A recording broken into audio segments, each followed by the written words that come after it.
What's up, YouTube, and welcome to Codename Scream. I am that horror guy. And I'm Mel. And please make sure to like, subscribe, and ring the bell for notifications for all things horror. We are starting a brand new series today.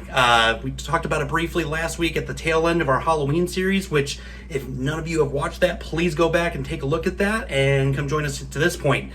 We are starting our found footage series. And so what are we starting today off with? My favorite movie of all time, one of the most polarizing horror movies of all time, The Blair Witch Project. It was released at Sundance Film Festival January 23rd of 1999. It had a limited release July 14th of 1999 and then was widely released July 30th of 1999. It was directed and written by Daniel Myrick and Eduardo Sanchez. Produced by Robin Cowie and Greg Hale. Let's talk about budgets and box office. This may be one of the most interesting ones we have to talk about as far as this goes. So the initial budget for just the shooting side of things was $60,000. Each actor got paid $1,000 a day. And when we finished off with the post-production side, we were somewhere between the $200,000 to $750,000 market number. No one's got a conclusive number. As per usual, if you guys know that number or you were involved in this film, sound off in the comments below, because I'm genuinely curious what this cost you guys.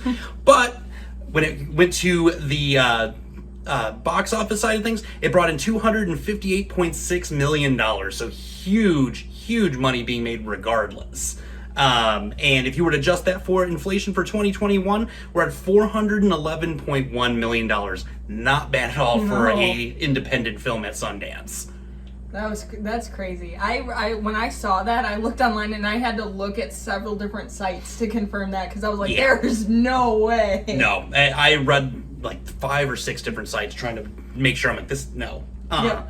So, what did the critics and the audience think about it? Well, kind of different between the critics and audience, a varying report. So strangely, the critics loved it. 86% on the Rotten Tomatoes. The audience of 56%, which is still relatively high on the horror end of things, especially being an independent film. But this movie is like, you either love it or you despise it. Like, no one I've ever met is like, oh, it was okay. No, there's no middle ground with this film. It's either you hate it, love it, and you really liked the second one. Yeah. That's how it always works out. The second one always ended up winning in people's eyes. Yep.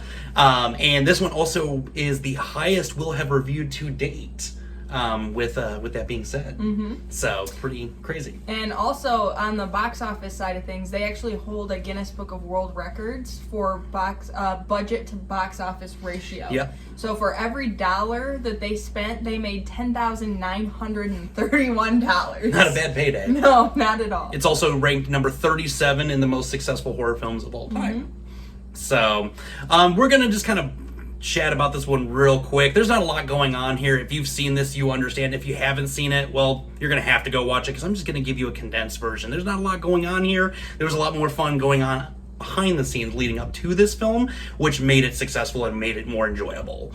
But it is based around 3 student filmmakers in October of 1994 going up to Burkittsville, Maryland to shoot a documentary about the Blair Witch. It's Heather Donahue, Joshua Leonard, and Michael C. Williams. And the 3 of them start off going through town and kind of just interviewing random townsfolk, getting a, do you understand what it is? Do you know what it is? No? And do come across one guy who does know a little bit more than most and discusses the back history of a local hermit that had kidnapped 7 children and systematically would kill them one by one with making the others face the wall while he was doing so. So really disturbing way to kick off this movie. This was like right in the first 15 minutes. It's like, oh, this is how we're going here. And they end up getting up to the Coffin Hill, and when they're up there, that's where they, things kind of start to slowly go downhill. They come across 7 man-made little piles of stones, which Mike accidentally knocks over one of them. During a little bit of an argument, Mike actually kicks their map into the lake, and now they're officially lost. They all 3 get into it. Come across the infamous twigs that you'll see on the movie cover. Everyone's seen that symbol. They're hanging off the trees and whatnot. And getting ahead a little bit, Josh ends up going like missing momentarily, and you hear him screaming. And at this point, the paranoia has set in. They're like, no, this is the witch trying to, get us out of there and out of our tents and whatnot. And the next morning, Heather gets up early and finds a bit of his shirt wrapped up with some of these twigs of the little dudes, and some of his teeth and hair and blood and part of his tongue. Doesn't mention it to Mike, though, rightfully so. Yeah.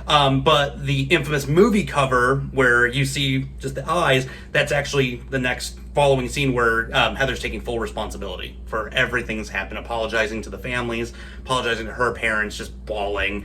You've seen a parody of this back in the Scary Movie days, and it's hilarious. But that evening, night even, they hear the screaming again, and her and Mike get out, run out, and find this abandoned house in the middle of the woods, and get downstairs. Mike ends up falling over, and then we get another camera with Heather running in behind him, and she's looking for him. And still, the most unsettling scene of this entire film, the one that stuck with me and kind of the main reason why I didn't watch this movie for a few years, is Mike is standing in the corner, and he's just talking, and she's screaming for him, and an unknown force knocks her and the camera down.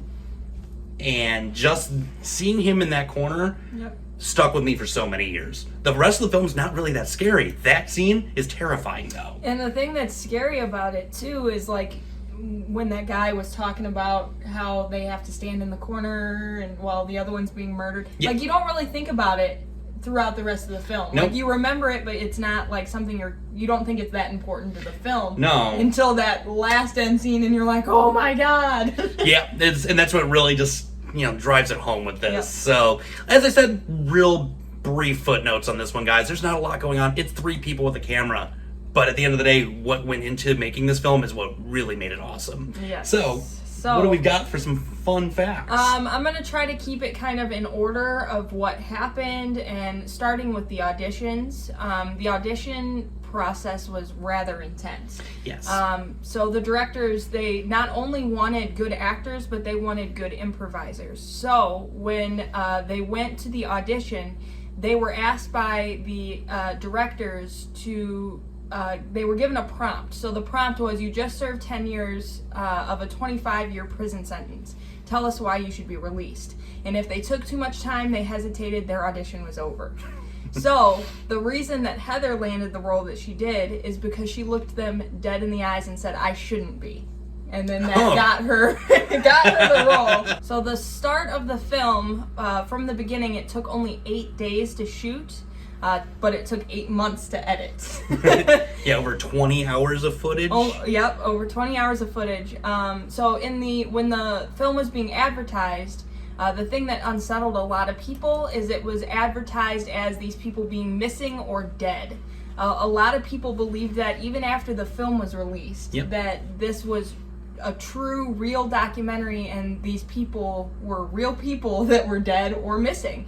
Actually, Heather's mom even got sympathy cards in the mail because they thought that Heather was dead. The actors actually used cameras that they hadn't used before, and that the shaky images that you see throughout the movie and the not being able to focus actually wasn't intentional. It's because the actors didn't really know what they were doing with these cameras, and they were on the fly trying to figure out how they were working.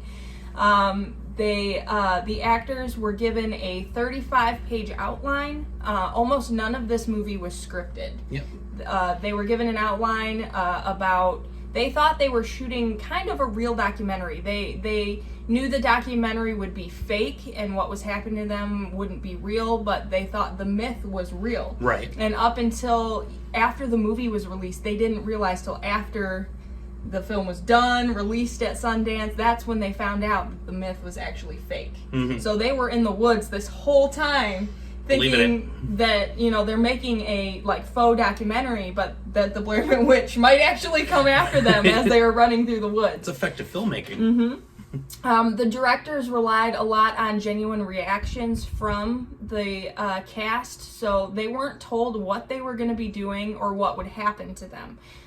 They were, like I said, led to believe that this was real. And when they were and this started at the very beginning when they were interviewing the townspeople, the townspeople were actors planted there by the directors, but the cast were not told that. They thought they were going into this town interviewing real people in the town and asking about this myth that the actors at this point believed was true. Right. So they were the only ones not in on the joke. The scene at the motel was actually the longest one the actors had filmed because they got into a drunken argument and they had almost 2 hours of footage of them just being drunk and arguing that had to be cut out of the film. So that's why editing took 8 months. Understandable. The actors were really alone in the woods. There were no crew members around them. They communicated with the crew members via a walkie-talkie. And they got lost like 3 times, like really, really, really lost, and there was no one there to help them. And the scene where they were walking all day and they were like, we're at the same spot, that was real. Right. They'd actually gotten lost, went in a big circle, and were in the same spot. And then at one point in the filming, Heather Donahue actually became concerned that she might be involved in a snuff film. Oh my god. Because there was no, like, they didn't have information really on these directors or anything, and they were purposely not given a lot of information going into this. So she got a little freaked out, and I think that is actually captured in the film of her true terror. Part of it because she thought she might be killed for real. Right. Another thing that I thought was kind of messed up, but the actors every day were given less and less food. So they were getting cranky and irritable with each other, and like that just general discord that you feel amongst them was real. Oh yeah, it felt absolutely real. That entire, as I mentioned in the beginning, you can tell like it's starting to really just kind of wane on their sanity. They were hangry. Oh yeah. Also this I thought was genius. So the director gave the actors messages throughout filming that they weren't allowed to tell each other. So one of them you talked about in your synopsis where it was Mike that had the map, right? Yep. Yeah. So he was actually told to lose the map. They said, get rid of the map, don't tell the others. Just lose the map. So their reaction to him not having this map, which they were actually relying on to get around, was true. Yep. They were angry.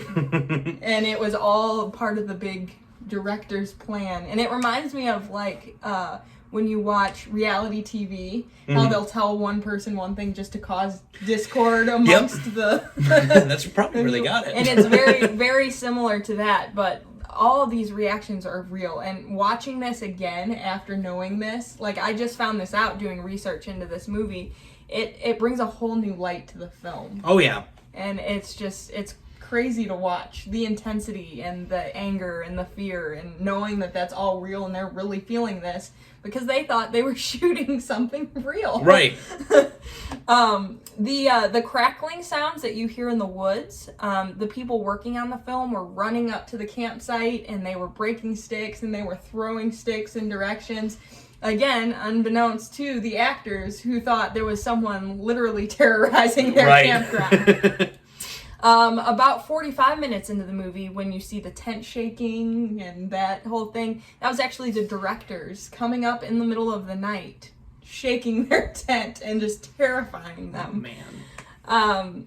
So, and then you talked about Josh's screams throughout the movie. So those were actually pre-recorded, and they hid speakers throughout the woods, and his screams were pumped in through hidden speakers. So I didn't actually look into this, but I believe that the other actors were unaware of this at this that one point. I did see. So they thought something at this point was really happening. They're like, oh my god, it's real. So... and actually Heather at the end of the movie after filming hyperventilating, crying hours after filming ended because she was just not okay, and understandably. And then we'll end this with something a little lighter, but they one of the cameras that the actors used was actually in perfect condition when they were done with it. I don't know how, after being tossed around the woods. Right. And to make their budget go further, they returned it at Circuit City where they bought it. Wow. One, you name dropped Circuit City. Two, they returned it.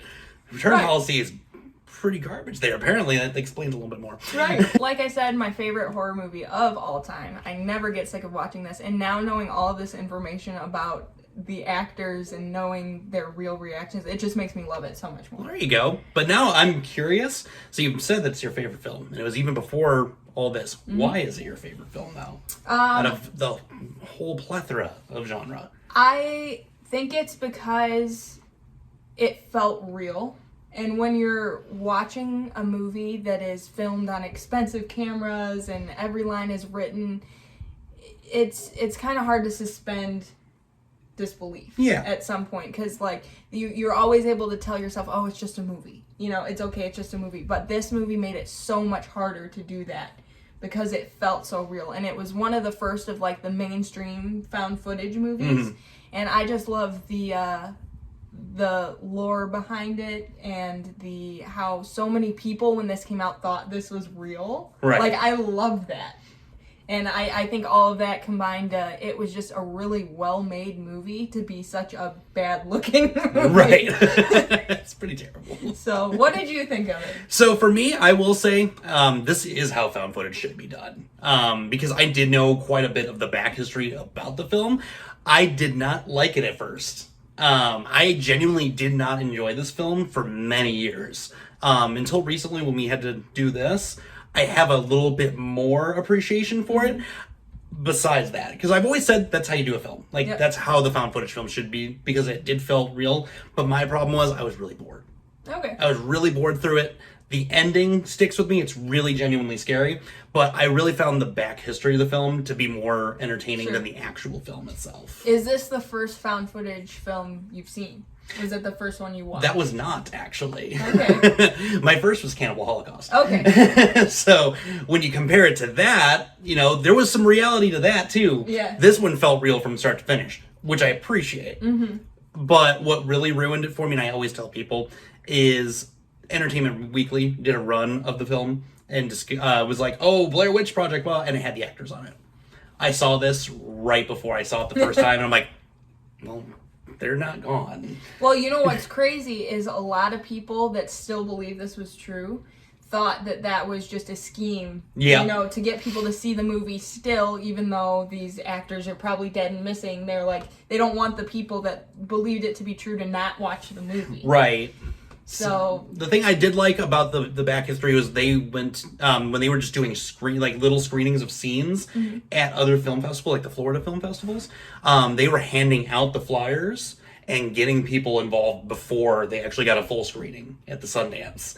I loved that about it. It was effective marketing. And also their website, they had it with those actors that were placed, you know, throughout the town. They had police do interviews about that. It was on their website. The website hit 160 million hits. wow. In 1999. Like, that's some big numbers for 99. The marketing of this was just genius. I think that's another reason I love this film, is like the marketing of it. It's just, it was so unique. Nothing had been done. Hasn't been like done this, since. And hasn't this is been done one of a since. kind, and I really feel like this is how, you know, this is how found footage should be from here on out. Like, it feels real. The marketing was phenomenal. Like I said, that's what I really loved most about it. Yeah. The movie itself, not so much. So. I think I watched this at such a young age that I feel like I believed it the first time I watched it, and I think that's why it scared me so much, and why I fell in love with it later, and now even more learning all this about how, you know, I wasn't the only one scared. They were actually scared too. And now that I know a few more things that I didn't know with, you know, your breakdown, I'm going to have to go back and watch it again. Yeah. Just to, you know, look for those little things that we pointed out. So, but what did you guys think about it at the end of the day here, and how do you feel about found footage as a whole? Sign off on the comments below. You can send us a message on Instagram, Twitter, email us, or talk to us on Facebook. Let's talk a little bit more about Blair Witch and how you felt about it. We're going to continue our With That Being Said series on Thursdays with our slashers. That's been kind of the norm for a while now. And so we're going to go into our next video covering one of my favorites that I briefly chat about a few months ago, which is You're Next. I'm real excited to discuss that about with everyone. So with that being said, scary later, YouTube.